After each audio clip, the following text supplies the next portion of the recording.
I don't follow the rules. More stupid chat history. Thomas Grube adding to his stupid chat history. Warren again adding to his stupid chat history. And Brett in the Philippines adding to his stupid chat history. And Warren H. adding to his stupid chat history. And Jack Thompson adding to his stupid chat history. And Gogo Boba's sister starts it off adding to his stupid chat history. And what does this all add up to? I see rainbows, flashing colors on my screen. I see blues, I see orange, I see greens, I see blues, I see blues, and I see green, I see orange. And then I see another orange. Happy birthday, Grandpa Frank. And then I see red. I said, I see red. Nomad Patriot Salama. And then Scott Fuego hits me orange. Hits me orange. Jack Thompson for the candles on the cake. He's not no fake. He said what he was going to do, and he did it. And so did Warren. To my friends, thank you all. Thank you. And now, if there was any question as to whether or not there would be a balance on the amount of money put towards the computer, I can assure you there is no further money necessary for the computer. Thank you. We have accumulated just over $3,000 US for the computer. And I thank you all. I thank you all. This is a major day. We have, I don't want to say what today's super chat is, but if it ended now, I'll be able to read the rules, because I only didn't get to rule 1 yet. I'm going to have to make this a multi-part. I might have to do it in the privacy of my shack, which I have heard the word 10-foot by 11-foot shack. I have heard 10-foot by 10-foot shack. I have heard 10 by 11-foot shack, 11 by 10-foot shack. I've heard that expression like 8 or 10 times in the last couple of days. If living in this shack bothered me, and it is a shack, I mean, don't make any bones about it. It's not like I'm going to defend this thing I'm living in. But if it bothered me that much, I wouldn't live here. I like living where I'm living. I like being able to chit-chat with the neighbors. I like the friends I've accumulated here.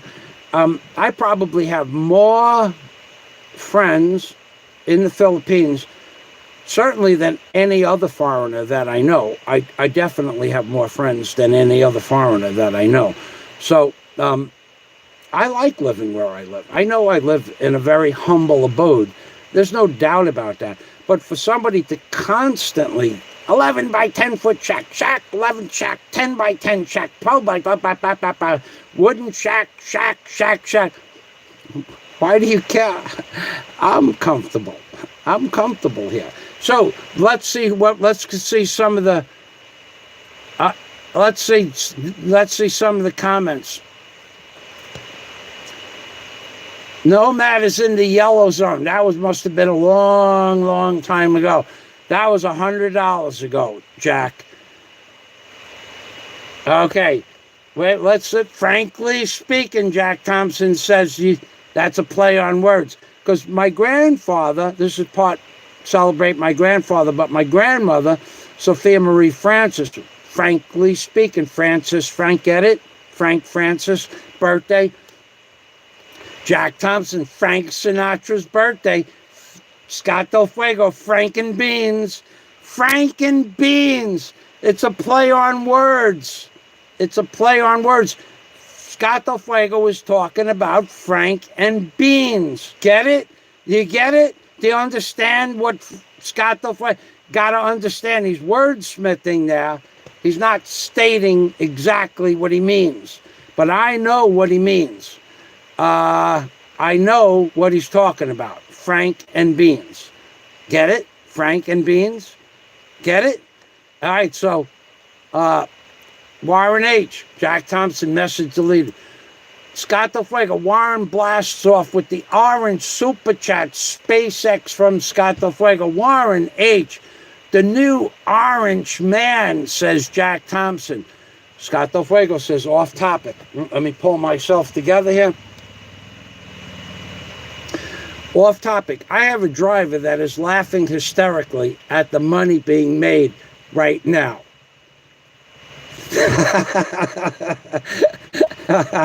You know, Scott, I would never, ever doubt that somebody must be laughing somewhere. In fact, everybody got to be laughing at this point. How could you not think this is one of the greatest scams ever pulled in the history of YouTube? I run a legitimate scam. My whole channel is a scam from day one. I never wrote a book about money and the pictographs on the dollar bill and its relationship to the Bible, even though I have a $10,000 challenge says that the book I wrote doesn't have a single plagiarized concept in it. I never did that, according to a very famous blogger. I plagiarized my book, Angels on the Ark. Gotta be a scam. Sold 4,000 books plus to date. Gotta be a scam, right? I never owned a barge or crane service. According to a very famous blogger on YouTube, I lied about owning a barge and crane for 13 years. I lied about it. No, 11 years, excuse me. I had a deck and dock building company for 13 years that I put bulkheads in with a small barge. I had a wooden barge. So 13 years I did bulkheading.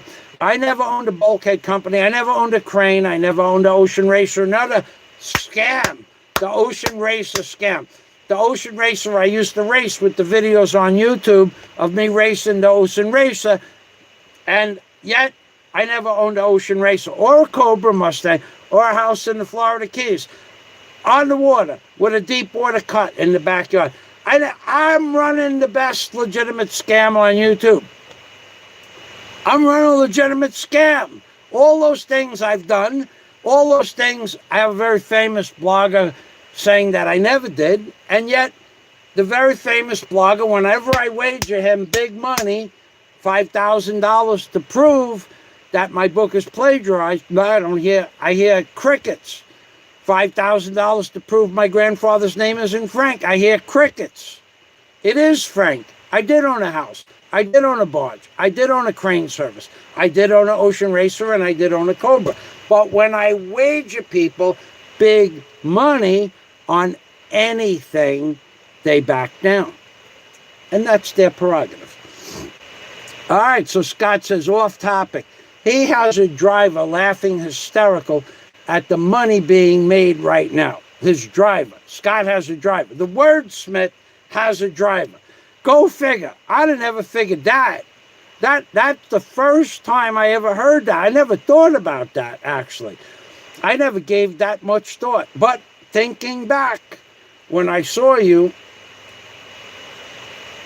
when we Skyped that time, and I actually saw you, I could see that you would have a driver. Now that I never thought of that as part of the process. It's an amazing thing, a driver. My friend Scott Del Fuego has a driver. The glorified janitor of YouTube Super Chat community has a driver. Hey, to the driver of Scott Del Fuego. Welcome to my machine. I call it the machine because the human body is the most complex machine in the universe, and we are working with the human genetic code and or genome and or super chat of the mind. But this has gone off the chain into stupid chat. So you have been privileged, the driver of Scott Del Fuego has been privileged, I say, to see one of the stupid chat chats in history, in the history of stupid chat on the internet. If I welcome the driver of the Scott Del Fuego. Welcome to the machine, as I call it. Salamat, thank you for stopping by. Jack Thompson, Warren sits with the orange. Scott Del Fuego, that's not off topic. It's part of the stupid chat of the stupid chat of the stupid chat. Now, I've heard stories where people have put on live shows and earned less money than what has appeared on my screen today. I find it hard to believe, but possible. Anything is possible when it comes to Super Chat. Because like Big Kevin, for instance, right? Big Kevin has Benny the Mac. Chi has Big E.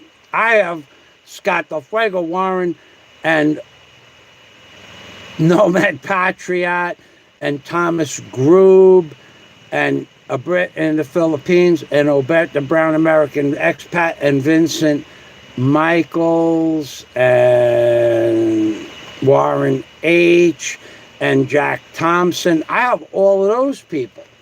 So this has been a glorified stupid chat day.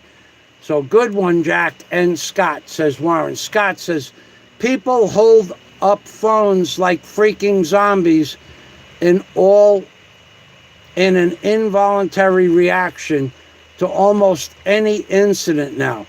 I think the instinct to hit record for the Snapchat overrides self-preservation at this point. Devolution. All right, so Scott is talking about his observation from television of what people are doing in real life. They see some sort of a skirmish and they're holding up their cell phone. Now, let me tell you a little something about cell phone. Off topic, too. I don't even carry a cell phone. Ever. Never carry it. And if I do, I put it in a... I haven't... The last time I had this cell phone on me when I left the house was 4 months ago when I had it repaired. The time before that, 3 years that I didn't use a cell phone. I don't use them. Oh my God, says Jack Thompson. If Cheese started banging a pot, I would definitely donate to her. Just to see a certain vlogger detonate, says Jack Thompson. Oh my God. Nomad Patriot is starting shit on my channel with a $10 stupid chat. Thank you very much, Nomad. Salamat. You can start all the shit you want on my channel. Nomad Patriot. This is an amazing thing. Joe, Nomad Patriot is in the yellow zone, says Jack Thompson. And just when I was going to get to Rule 1, I get sidetracked with a $100 donation from Nomad Patriot. This is an amazing thing. Scott Del Fuego. Yes, we must donate to Chi Corsairs if she bangs a pot, says Scott Del Fuego. Jack Thompson, that would be awesome. Scott, maybe she wants more originality. Clang the cans. Or she could just go like that a little bit. Put tassels on them bad boys. Those bad boys, could you imagine with, you ever see the Arab ladies that do not Arab, Indian, the ones where they go like this with the tassels? That. It would be better than that sex show one of the world's famous bloggers put on the other day. I got to tell you, I heard stories about that. It's not up anymore, but I didn't hear any good reviews. Funny, I heard. Funny, hilarious, head banging against the wall when you were done watching it, but I never heard any bad things, but I heard that people what did I just watch? What did I just listen to? So, Scott Del Fuego, she wants more originality. Scott, would you imagine how funny that would be? Yeah, baby. Bruce Davis gave Warren $15 via PayPal. Bruce Davis, thank you very much, Bruce Davis. Thank you. Salamat. Bruce can't donate on my channel because he's blocked. And he's trying to buy your presence, Warren. So, Scott Del Fuego, that would be golden, Jack Thompson. Plus, the orange volcano would erupt for sure. Let's go back. Look at this. Let's do another rainbow song. Look at Nomad. He has busted the bank today. High score, $100, $110. Start at the bottom, and there's more. Name a starfish after me. Call it Jack Francis. They hit me. They're doing it when I'm not watching now. All right, let's go to the top. Go Bobo Sister starts it off. I see orange, I see red, I see green, I see red. I see red, I see orange, I see green, I see blue. I see green, I see blue, I see green. I see blue, I see blue, I see green. I see blue and I see blue and I see blue. And I see blue and blue and blue. And I see blue. And I see blue and I see blue and green on my screen. And I see blue and I see blue and I see blue on my screen. I see blue and I see blue. I see Frank's birthday. Sinatra, Frank and Beans. I see blue and I see blue and I see green on my screen. I see orange, I see red on my screen. The pot is calling, not the kettle black. I see Nomad. Happy birthday, Grandpa Frank, says Nomad Patria. Oh my God, oh my God, oh my God. Oh my God, I see red. I said I see red. I said I see red. I see red. I see red from Nomad Pacha. That's $100 super chat. I owe him 10 hours of videos at least. In fact, what I'll do,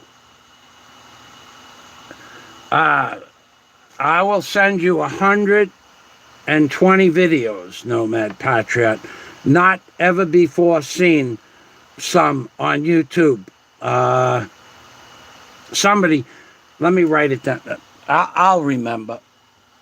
I'll remember. And that's an amazing amount of money, Nomad. I never expected that, and thank you. Scott says, stupid chat, you can't function because pure, it puts you in a stupor. Get yourself a birthday cake, baby. Now, I heard a very, very, very famous story. I heard a very famous story where, I gotta tell you, I didn't even get to the rules yet. I didn't even get to the rules. Scott Del Fuego, no money, no honey. Good to be here. I am happy the other blogger blocked me. Now, no money, no honey. Just talking about a very famous blogger on another channel that runs another channel. No money, no honey was a major friend of the other blogger. And I don't know what happened, but I've seen him on my last 3 or 4 live streams. So welcome, no money, no honey. Welcome to the machine. Maybe, it could be that no money, no honey may have said, hey, what you guys are doing over there, it's not so much illegal as it's immoral to give out the names of people's and their addresses. It's probably not illegal, but it's certainly immoral. So maybe no money, no honey got blocked for sticking up for what's right. Okay? Now, I mean, you know, we're all public figures, and so go figure. So, you know, it's not illegal, but it's immoral. Maybe no honey stuck up for that rule, the moral turpitude of it all. All right, so thank you, no money, no honey. I see rainbows, says Scott Del Fuego, flashing colors on the screen. I see red, they a yellow and a green on another channel. There is only the bare screen, no super chat there. Empty, said computer screen. Ah! Scott pulled me in on that when he suckered me into reading that whole comment. So let's read it in a serious note, because that's a serious matter. When you put on a super chat, was it? Well, maybe it wasn't a super chat show, Scott. Was there a notification at the top of the page? Please do not super chat me. I'll wait for Scott. I see rain, Scott Del Fuego said. I see rainbows, flashing colors on the screen. I see red, they a yellow and a green. ... On another channel, there is only a bare screen, no super chat there. Empty, said computer screen. Empty, said computer screen. There be no green. Is that what Scott said? Empty, said computer screen. There be no green. Even green. Not even green. Oh my God. Oh my God. Oh my God. Let's give him a. If he can't get any. If there's no. Maybe it's a non-super chat day. But let's give him a little shout out to one of the greatest bloggers in YouTube history.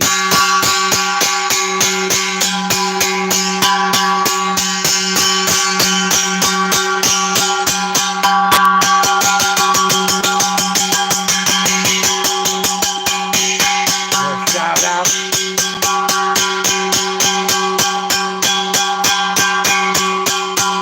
Yep, one of the self-proclaimed one of the greatest bloggers in all of YouTube history. Shout out. Shout out. Warren says, Bohol is awesome and beautiful. I think the abode you have built seems cozy and comfortable. It's a fucking shack. There's no doubt about it. But it's my shack. Okay, so I wouldn't say it's a fucking shack. I could feel comfortable as long as I have a fan. I've gotten used to living in the Philippines. Now I have aircon. I heard a story last week that I couldn't pay my air conditioner bill. How about we do another wager? How about we go to meet at the ICM mall, and I will wager you that typically my electric bill is paid several months in advance, sometimes as much as 6 or 8 months in advance. So I don't really want to hear that shit. But if you want to post that shit on YouTube, that's your prerogative. You're allowed to post certain things on YouTube. Probably wouldn't bode well if you had to make a wager to prove some of the shit that some of these people say on YouTube, but bode well it would not. I can prove everything I say. Very rarely will you ever hear me lie on YouTube. And if I do lie, it's to protect an innocent person. Because some people don't get it, that there should be some right to privacy no matter where or what you're doing. Some people believe they can break every effing rule in the book and get away with it, but they can't. So Warren Chi says, haha, can I borrow your pot? Chi, you can borrow my pot. No problem. In fact, I tell you what, when we get together, when we go on vacation, I can bring the pot. I could bring the pot. Instead of bringing a suitcase, I will bring a box that the pot will fit in, and I'll just throw my clothes and my snorkel and dive gear in the box. Yeah, remind me to bring the pot. We'll all bang the pot. Me and you and Big E, and I think Larry's coming. Yeah, baby. Chi Corsairs. Yeah, you could borrow my pot. No problem. Thank you. Thank you. Thanks for stopping by. So Chi Corsairs has a big show on tonight. Chi, what time is your show on tonight? Jack Thompson wants me to name a starfish after him. Adds to the stupid chat. Call it Jack Francis. Warren H. adding to the stupid chat. And, oh, God. Nomad Patriot is back cluttering up the screen with 500 peso super chat. When the maximum super chat was supposed to be 50 pesos, Nomad Patriot is cluttering up the screen with 500 peso super chats.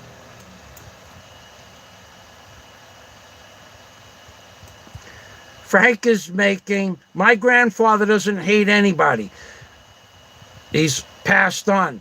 The next 12 months, the year of hate.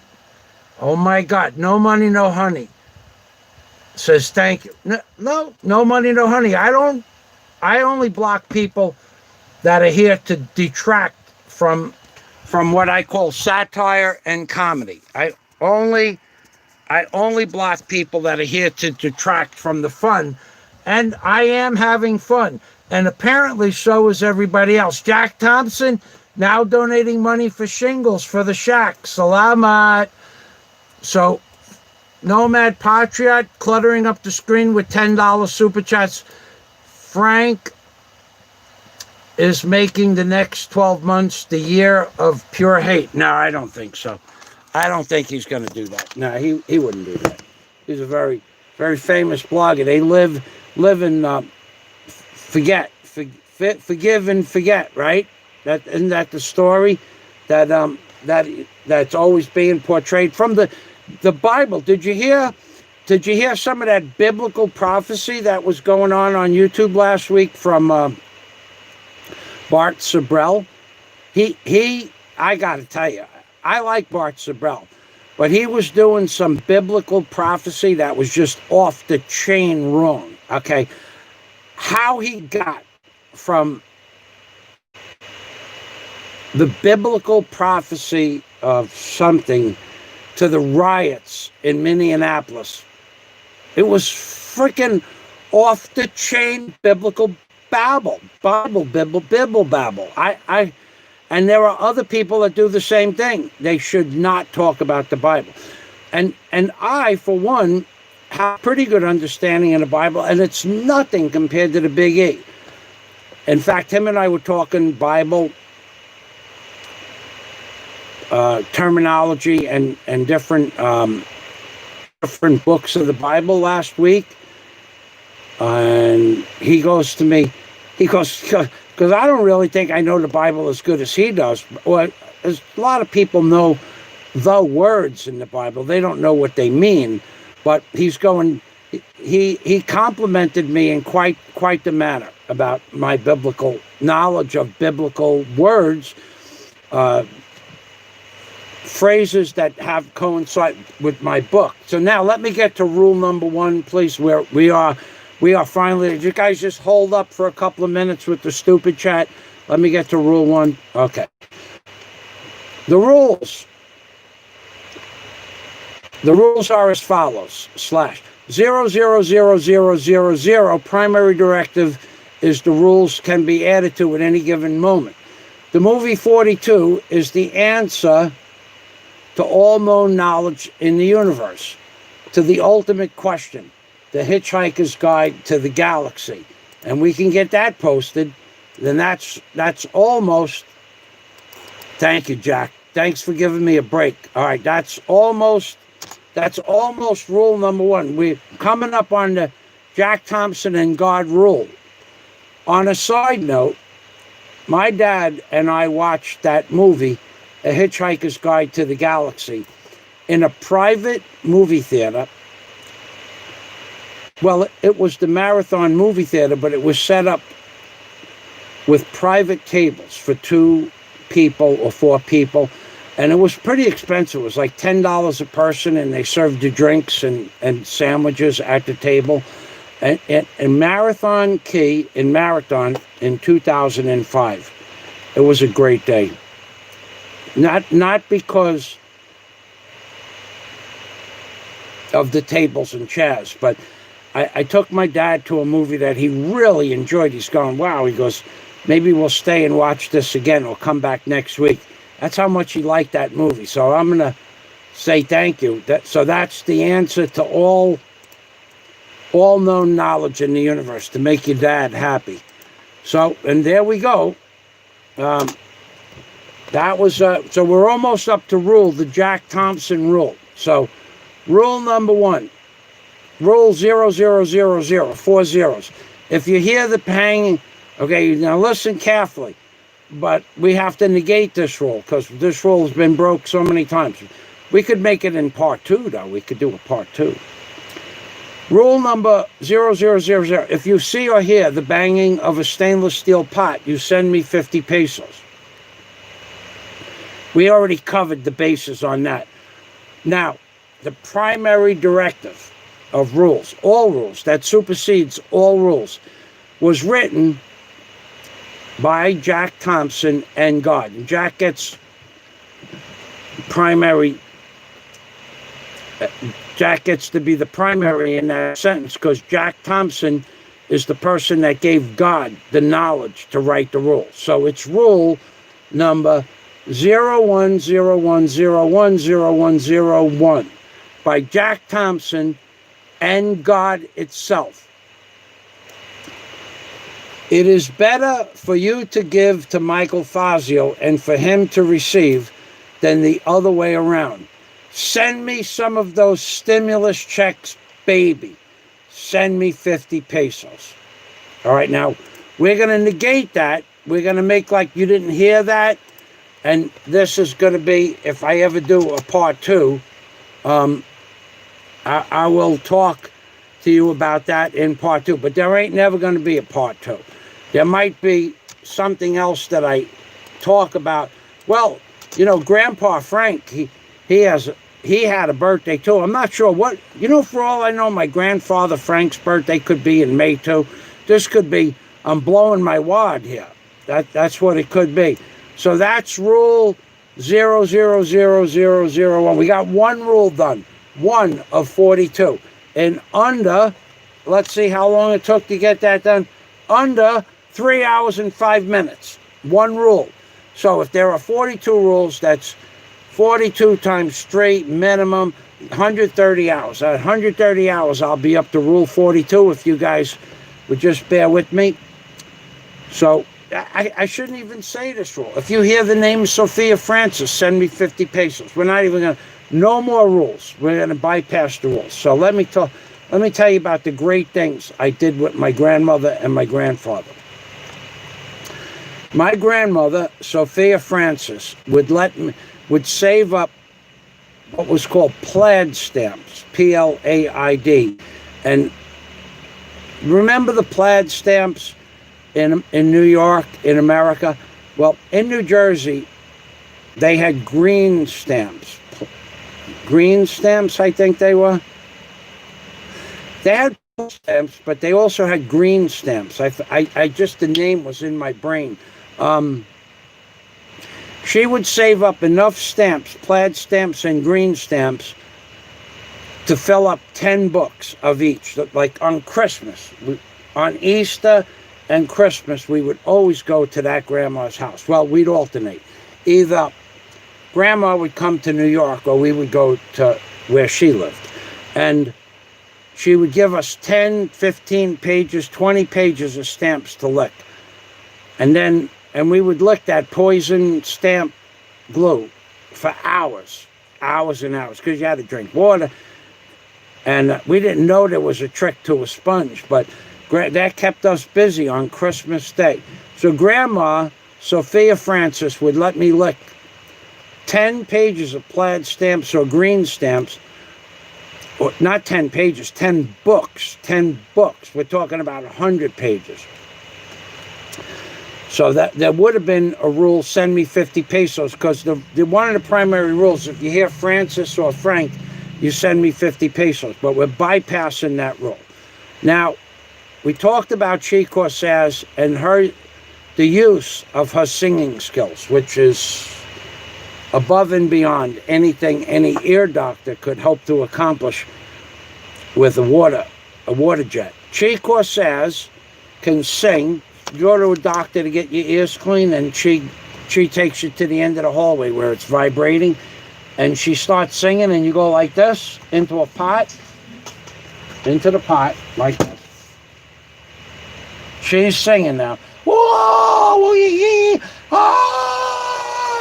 whoa, and the earwax just pops out of your ear. Sometimes you can hear it flaking off it feel like a mosquito is leaving your ear. When she is singing, let the wax hit the floor, baby. That's what she can do for you.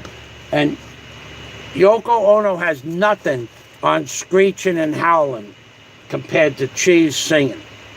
So that's up. We talked about that before. And once we get the wax collected, we're going to put it in the candle maker, and the candle maker is going to be named Frank for my grandfather, Frank. So that was mandatory 50 pesos, bypassing those rules now. So Grandma, Sophia Francis, let me drive her car. Now, this is true. She taught me how to drive a car, but she was bribing me. She was a smart lady. So when I went to Grandma's house for the summer and for Christmas or Easter, my mom alternated which vacation I would go to get to my grandma's house. And she would put me on her lap, and they had the buttons on the side of the steering wheel. It was reverse, neutral, and then 1, 2, and 3, and then neutral. Bottom, low, medium, high, and then neutral, and then reverse. And she would let me drive the car, but she was bribing because we were going to church. And even then, I didn't like church. So she was really smart. So let me go back to see if there's any comment. Oh, God. Oh, God. Oh, you guys are doing it again. You're not, there's a rule coming up. I could block you for super chatting me when I don't ask for the 50 pesos. I could block you for that. It's at my discretion. But then again, it's at your discretion to send S&H green stamps. That's what they were. S&H green stamps. I knew there was something with green stamps. That goes back 54 years ago. Because that was when my grandma died. I think I was 12 when she died. S&H green stamps. That's right. Thank you, Scott Del Fuego. Anne Frank also has a birthday coming up this year, if I'm not mistaken. Anne Frank's birthday, isn't that reaching a little bit? Isn't that just extending oneself just slightly? I got to tell you that. Thank you, everybody. Thank you, everybody. Scott Del Fuego, Frankenstein. There's one that we haven't heard before. A Frankenstein. Scott Del Fuego has superseded his super chat and his stupid chat. I wonder how his driver feels about this. Salamat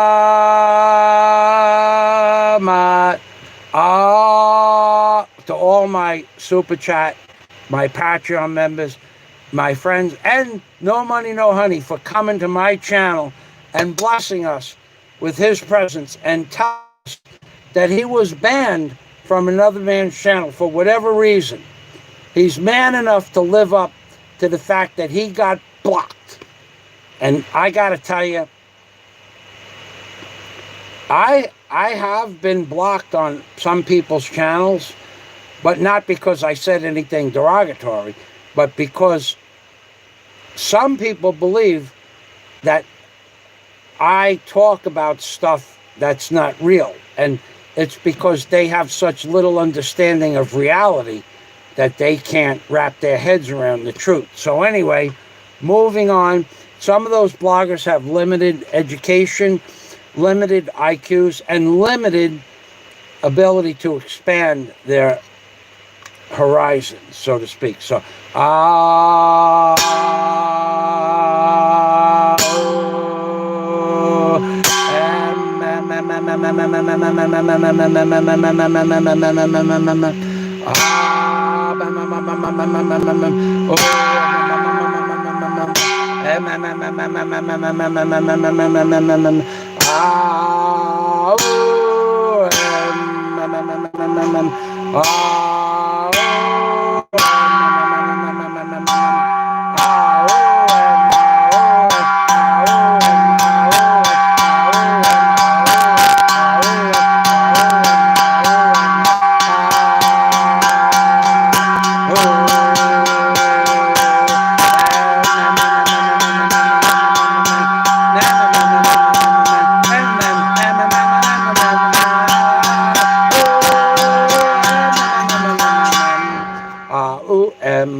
So, getting back to Scott Del Fuego, a very sad thing you said before, Scott, about one of the world's greatest and most famous bloggers.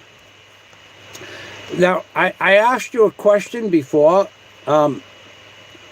Is one of the world's famous bloggers channel, is there a request for no super chat to be given? Because I requested a super chat on demand. So now everybody has a choice. Was their choice, please don't super chat me today. Let the other bloggers on YouTube who have birthdays, let them have the super chat. Is that possible, that there is a note at the top of the page that says, please don't super chat me, give it to a charity or a children's fund or something? Don't give it. Is there a note anywhere that says, don't give it to the computer fund? Because if there is, then I'm going to have to backtrack and send all this stuff back. Because I don't want to break some of the world's famous bloggers' rules. I already heard a story that only one blogger of any particular name should be able to have a show on any given day. Yet, everything I said is true. My grandmother died on my mother's birthday. My mother doesn't celebrate her birthday or my grandmother's birthday. That's in the month of May. And my grandfather, his real name is Frank. And my grandmother's name is either Sophia Marie Francis or Sophia Francis Marie. I don't know which one. I'm about 99% sure that that's her. One of those two ways is her name. So, oh God, Jack Thompson, salamat. Thank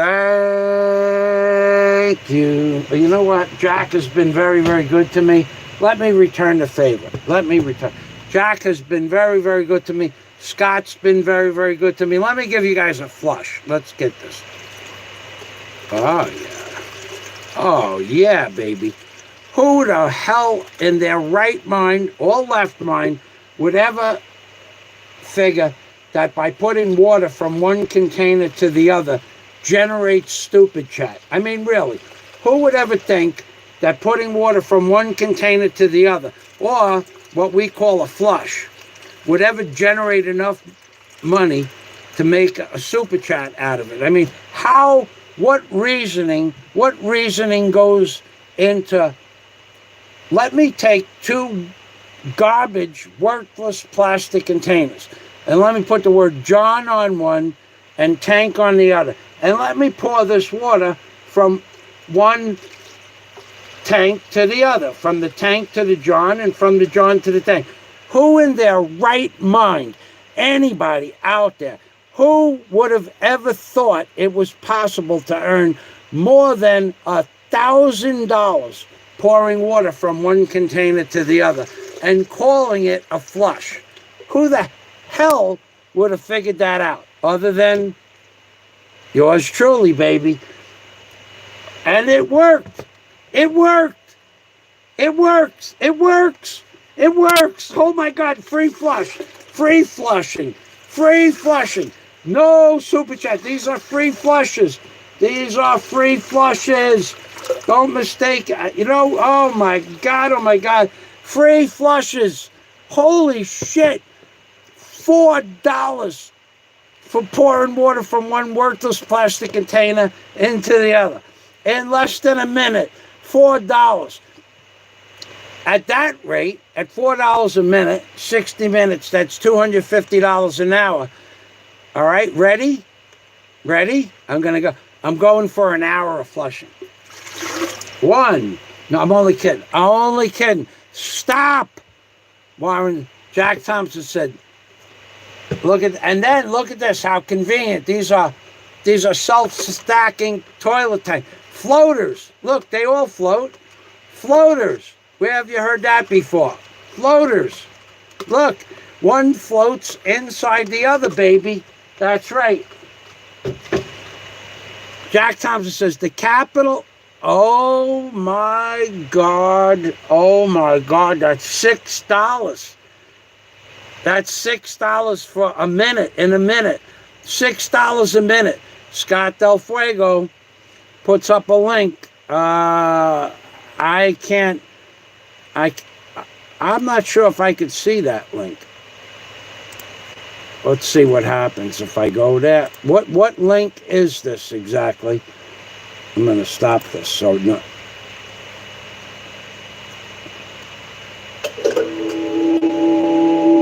I see. I actually know who Michael Fassbender is. In fact, he's a synthesist that played with, he played with that Japanese synthesized music, Tangerine Dream. I actually know who Michael Fassbender is, believe it or not. He played with Tamita or Tangerine Dream back in the 1970s.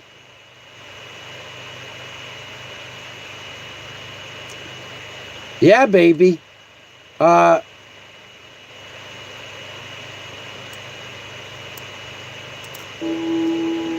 I cover anything up? Right? How to describe Frank? 1, 2, 3, 4. Well, there's the head, of course. Oh, God. We're going to put it up on the screen. We're going to put it up on the screen. We're only going to play part of it, though. Thank you, Scott. Scott with the comedy, baby. All right, let's do it. I actually know who Michael Fassbender is. He's a very famous musician that played with either Tangerine Dream or Tamita. Look at this. Look what's happening here. Right? How to describe Frank? 1, 2, 3, 4. Well, Right? how to describe? Will I cover anything up? Right? How to describe Frank? 1, 2, 3, 4. Will I cover anything up? Right? How to describe Frank? 1, 2, 3, 4. Well, there's the head, of course. He never takes it off. Oh my God! Look at that! Look at the size of that pot. Look, and in the shower. Oh! You think it's weird? Oh boy! Look at those boots. Those look like work boots. Oh my God! Look at the way he's staring at those boots. He's going, "Oh shit! I got work boots on. That means I'm gonna have to fucking work." I never did that before. Look at his eyes. He's going, what the fuck are these things for? Would it help if I said my facial expression? Looky, looky, looky. He's going, oh, God, how did I get into this? How did this happen? It's out loud. Welcoming smile. Look, there's his brother. His brother look at the size look at the curls on this guy's head. That's a full head of hair, boy. Lighted look. Well, what goes on?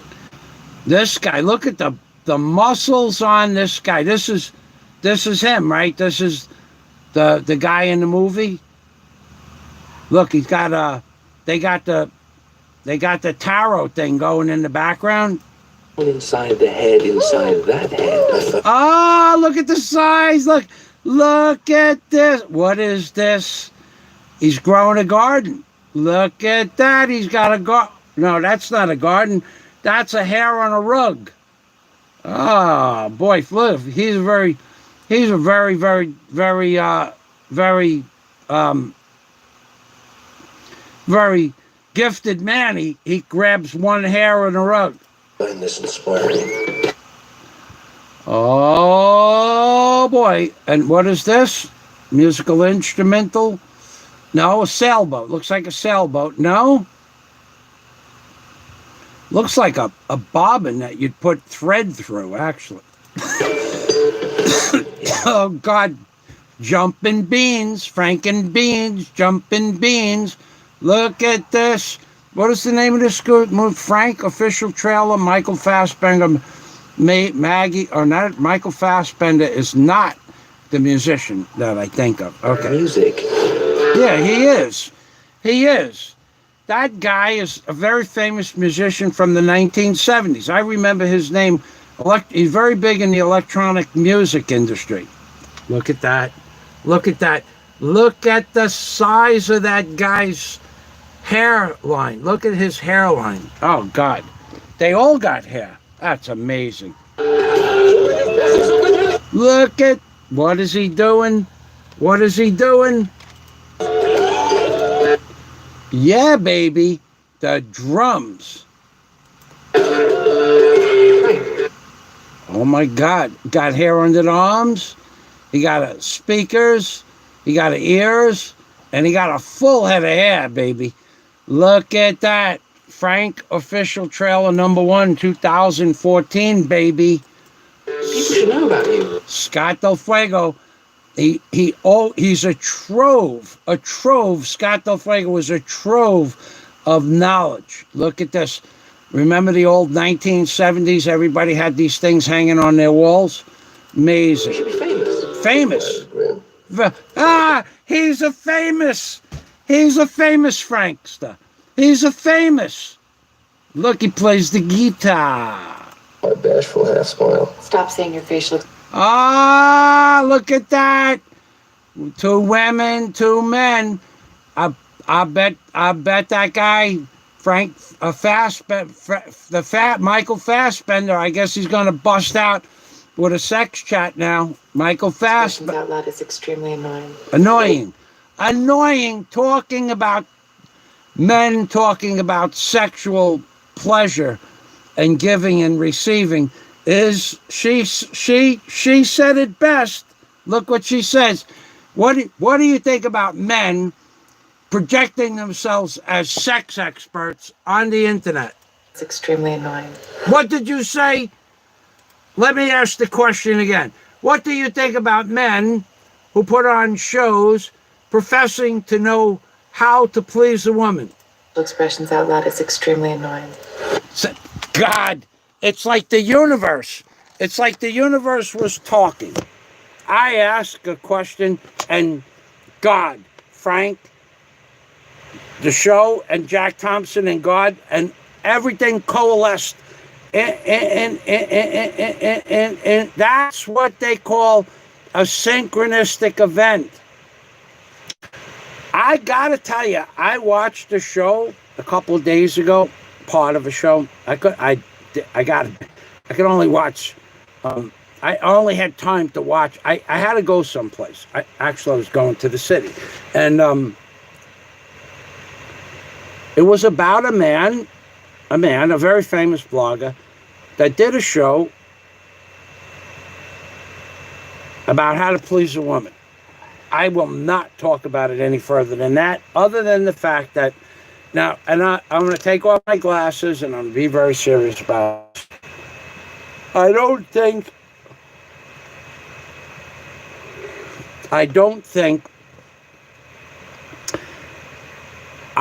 know if there's any man I know that could pull a video like that off. I mean, and I don't mean pull it off like that. I mean, I don't know of a man that could talk about his sexual prowess in a public forum and how to please a woman that could pull it off and make a success out of it. I don't think that's possible. And I'm not being facetious. I'm being serious. I don't know. I think a woman could pull it off. I think a woman could pull it off. And maybe for a woman, some men could pull it off. But I personally wouldn't watch a show where a man, I don't care how famous he is, I would never watch a show where a man talks about his sexual prowess and how to please a woman. First of all, every man believes that they are God's gift to romance, except me. I don't believe that. I'm very shy. I'm very timid. In fact, that was one of the rules. And nobody ever let me get to the freaking... It's 4 hours. I'm going to get one bottle of water. I'll be back. I'll be back in like 5 seconds. That's how long it's going to take me to get a bottle of water. 1,001, 1,002, 1,003, 1,004, 1,005. 4 hours. No breaks to urinate. No breaks to take water. Still going strong. But I will tell you something. All kidding aside.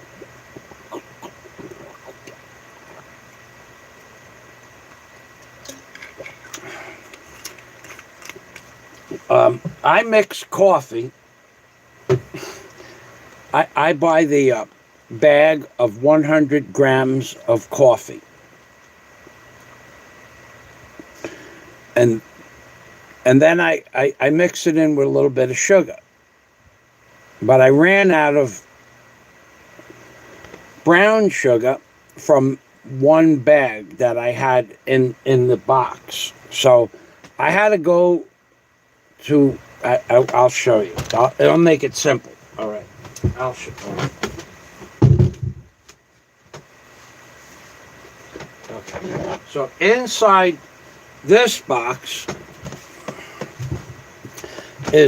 are my special coffee things. So we have the anise in here. This is the anise that I put in the water. And then inside here this is 1 kilo of brown sugar. And then in here, if I have guests, I have different types of coffee. This is the best coffee I ever ate of the mix, the pre-mixed stuff.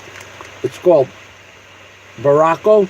This is the best coffee mix I've ever eaten or drank in all the years I've been in the Philippines. This is the best. So that's the one I like. So this morning, when I was mixing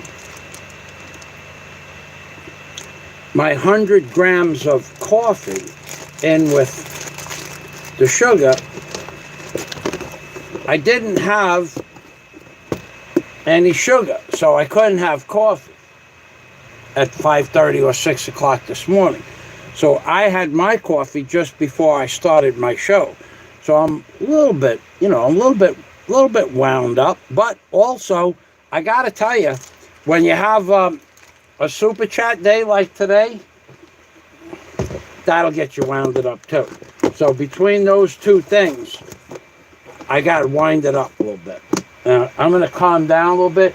Unless somebody sends me stupid chat, then I go right back at it. The adrenaline rush, when people are following one of the primary rules in the universe, that it is better for you to give to me than it is for the other way around. When people are following the rules properly, that makes everything. Warren would go like this. Warren would go like this. And Warren has been very good. He has absolutely adhered to my request.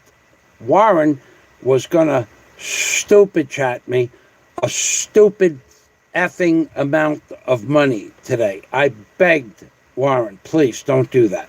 I not begged him, but I said to Warren, please do not send me that kind of money at all. I don't need it anymore. I don't need it for the computer. I don't need it for anything. And Warren had a plan that I disrupted. And I'm glad I did that because, I'm glad I did that. And other people that I have talked to had also adhered to my request to not do certain things, and they didn't.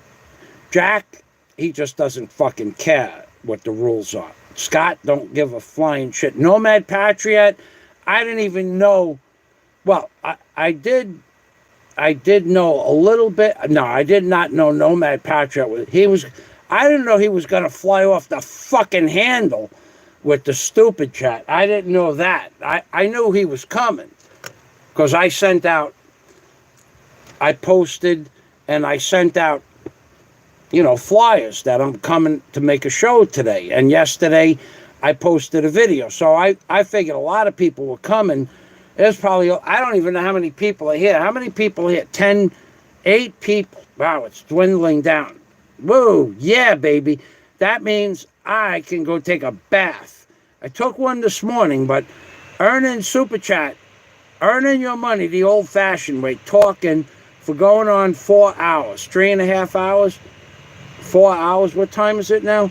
Going on that kind of time, 12:30. Yeah, 3 hours. Yeah, baby. So let's go back to this.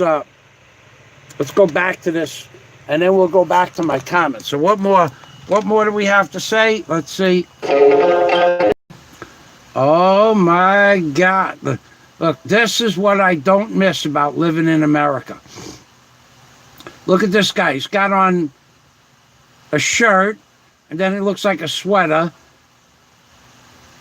and then a sweatshirt with a hoodie, then a jacket with a hoodie on top of the sweatshirt with the hoodie, and then he got on a hoodie.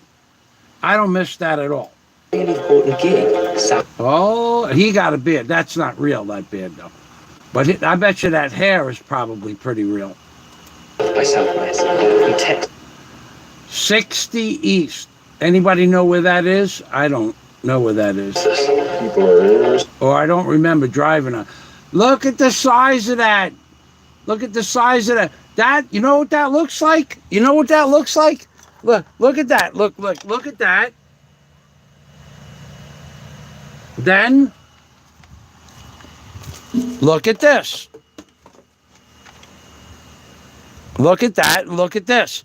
They're the same. Shanghai. Yeah, baby. The pot and that guy are Shanghai. They're the same. Shanghai means, well, actually, to use the word Shanghai means the same name. So let me go back to the comments, and then we're going to end this live stream in a few minutes, because I don't think you guys could take much more of this. I can't. Okay, Super Chat on Demand, the 42 rules. That's not it.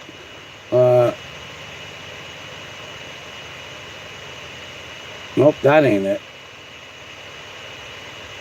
Okay, this is it right here. Rules are for fools, says Jack Thompson. Oh, you guys are really fucking up the works here. Scott Del Fuego, we just looked at that link. The royal flush. Yeah, baby. I'll give you a royal flush. You want a royal flush? I give you a royal flush. Watch this, Jack. No, I'm going to close my eyes.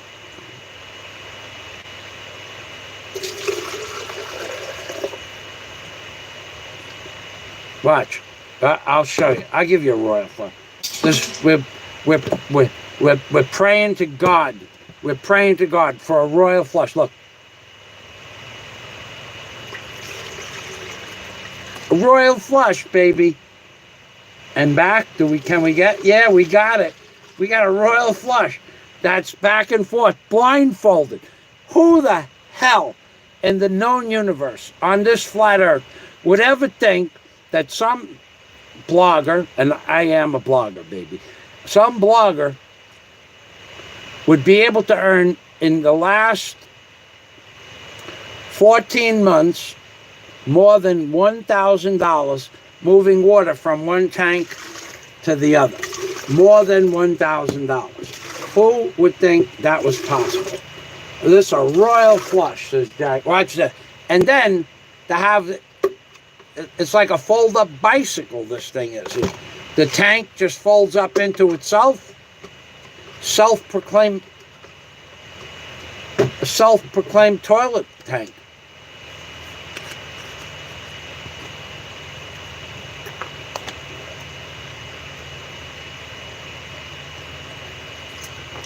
Flipping hilarious. He has big blue eyes. Yeah, baby. I'm thinking that guy Michael Fassbender. I know that name. Or there was a guy in an electronics band. Jack Thompson wants to know what goes on inside the head of that head. Well, Jack, you'd have to watch the movie, I guess. But perfect movie for Grandpa Frank's birthday, Mr. Fazio's grandfather. Yes, that's right. That would be the perfect movie. In fact, you know what? Let me tell you a little story about my grandfather. Okay, so I told you he taught me how to swim by throwing me in the pool, and he let me ride the lawn. But Grandpa also, I know this sounds screwed up, but Grandpa taught me the difference between, well, I never heard it before. So when we weren't allowed to, one of the rules was don't pee in the pool. But, you know, you got to remember, we were kids, you know. And when you have to pee, you have to pee. So Grandpa taught us not to pee in the pool. Everybody, all the kids. Because I have my uncle, just a few years older than me, one of my uncles, and he had a shitload of friends that they had pool parties all the time, and that's when I would go. So I told my grandpa, I have to pee. But I didn't tell him I have to pee. So I told him I have to go to the bathroom. So my grandfather said to me, do you have to do 1 or 2? I didn't know that. I didn't know what 1 or 2 was because no one had ever taught me that. People. Damn internet. Yeah. So my grandfather, this is a good story. I'll tell the story and I'll end the stream. Thank you, everybody, one and all. Okay. Well, Scott's gone. No sense finishing the story.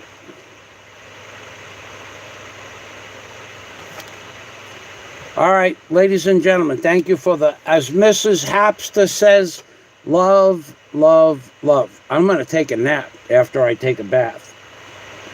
Thank you very much, everybody. Remember, you see the fedora. When you see the fedora, remember, Super Chat on Demand is a very profitable. Okay, Scott. Okay, I'll tell you the story. So, my grandpa says to me, now, right next to the pool, about 12 feet away, was the pool filter room. So he said to me, what do you have to do, 1 or 2? And I didn't know, so I told him 1. He goes, go inside the pool room.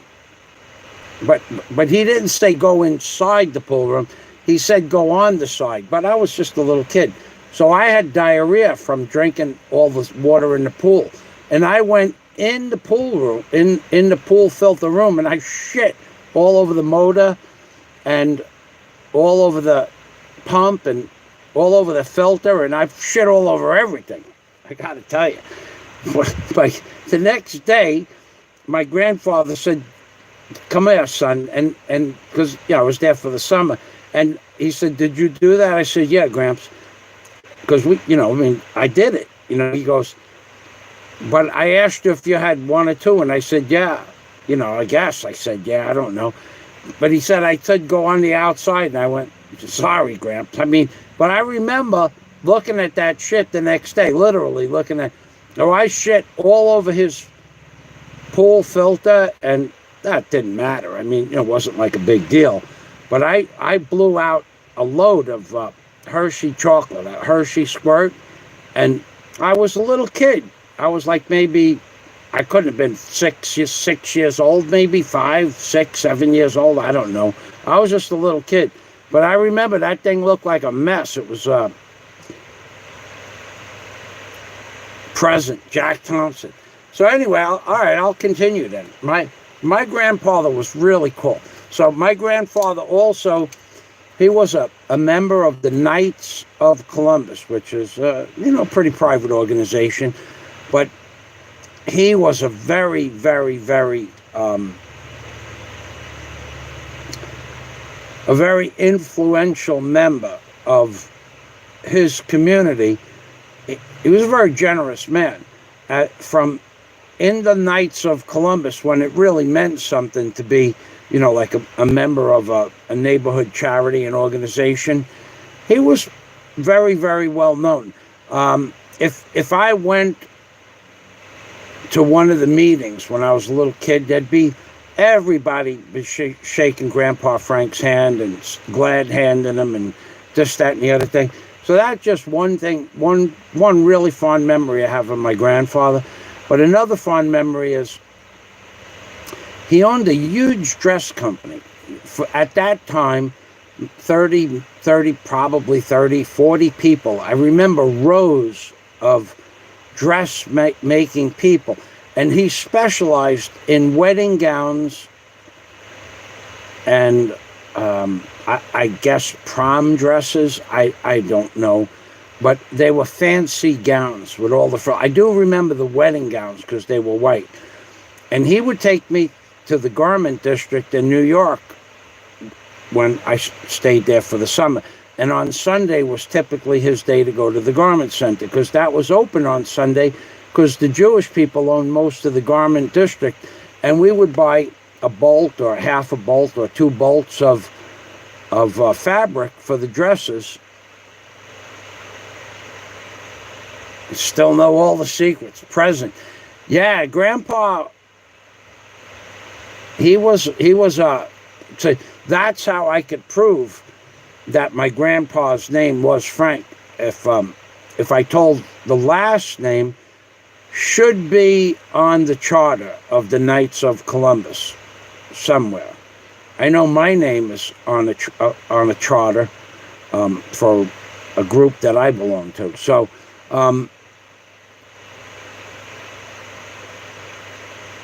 the Odd Fellows. That's a very private organization, the Odd Fellows.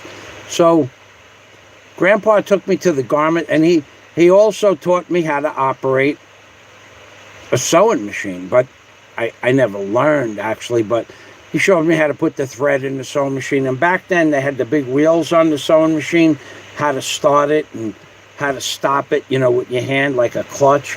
I remember pretty cool stuff like that.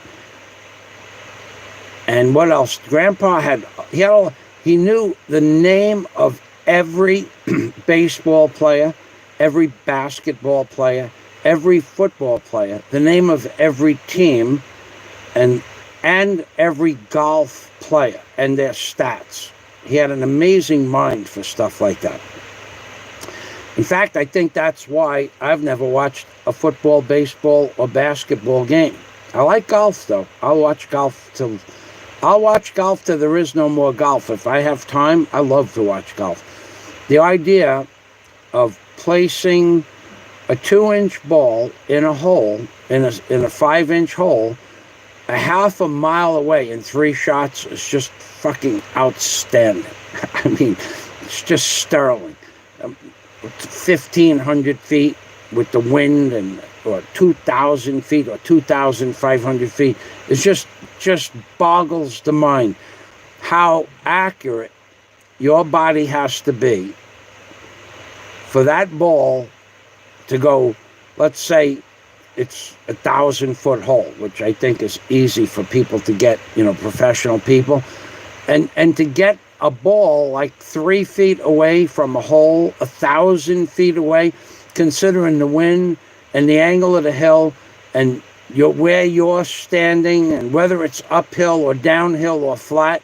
I think that is fucking amazing. I don't give a shit what anybody else thinks. I think that golf has to be one of the most precision games ever created. I mean, tennis is really, really athletic. But golf, I mean, these guys hit a ball 1,300 feet and it lands, 3 feet, 2 feet, 6 feet away from where they want it to be. Windage, uphill, downhill. I don't see anything more complex for the human mind to judge, to make all of those judgments. If I had to give an analogy to baseball, I would say that a guy that catches a ball in center field or left field, and then winds up and throws that damn ball to the catcher at the home plate into his mitt. Now that's what I would consider a comparison, and equally as hard. But there's a lot. I think that golf is just more. There's more to it. But I mean, I've seen people throw a baseball from left field or center field. They throw it 200 feet, 250 feet, and it goes. And the catcher has got his foot on home plate, and the ball goes into the guy's glove. Here's the glove, and the ball comes from 200 feet and lands in the glove. That's an amazing thing. Those people remind me of the conversation I had last week with Big E, that those people are on a different level. When you move from a high school sport to a college sport, two different things. You know, they're on different levels. And then when Big E was explaining, when you go from college to pro, when he went from college boxing and kickboxing to pro kickboxing, it's a different level altogether. So, yeah, I actually enjoyed the hell out of talking to Big E. I'm so glad I got to meet him. He's a very, very interesting man. The amount of topic, I know he does some crazy stuff, but the amount of topic matter that he has vast amount of information to is just amazing. I mean, he could rattle off formulas for atomic numbers or chemical compositions for medicines that are in medicine, like how they bind different medicines and in the vaccinations, and his idea about vaccinations a little different than mine, I would agree, but one point that he made, that vaccinations, without vaccinations, we would all be still living 40 or 50 years. So to some degree, vaccinations have extended our lives, but I think that time period is over. I don't think the intention of any future vaccinations is life extension. I think it would be life lessening. But he and I disagree on that, and that's okay that we disagree. We disagree on a few things. He believes that people went to the moon, and I don't believe it. There's no way you're going to get me to believe that. So let's see what Scott Del Fuego and Jack had to say.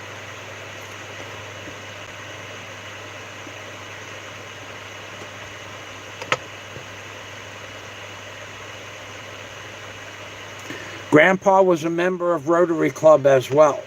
I remember that. Now, I remember that Rotary thing. He had two calendars, the Knights of Columbus and the Rotary Club. He was a member of those two things. You miss Big E? I'll tell him you said so.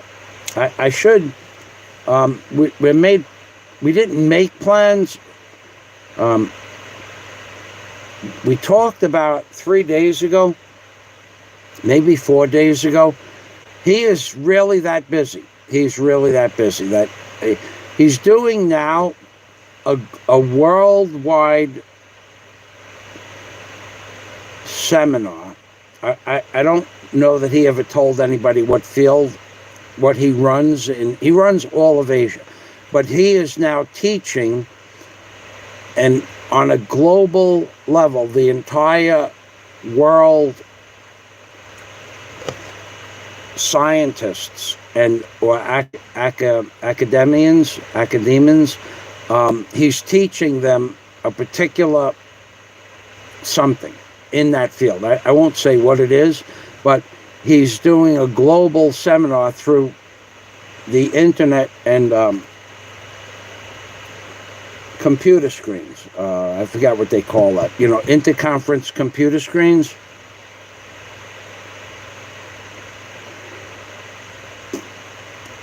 Well, I don't know if he went to Korea, but I will tell you this. He could get a private jet if that was necessary to go to Korea, and if it was possible. I don't know if he went to Korea.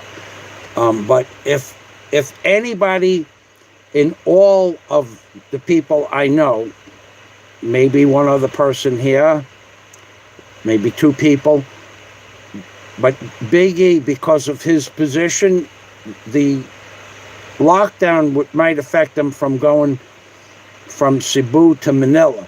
But if he was called on to do something in Korea, they would send a jet for him, all kidding aside.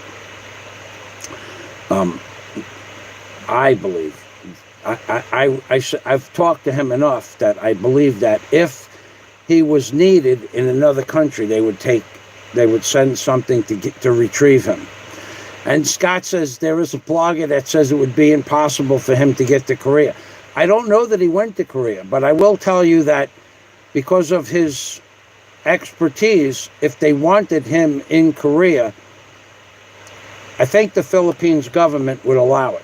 I don't know that they would, but I believe that there are going to be certain people in this world. I see planes going over my house all the time since the lockdown, but less often. But still, there's a plane that goes over my house every day at 3 o'clock, and it's not a spray plane. And I don't know what's on that plane, or where it's going, or where it's headed. Okay, I'm back. Okay, so if you know what he does, then you know how much money is involved in the business that he controls. So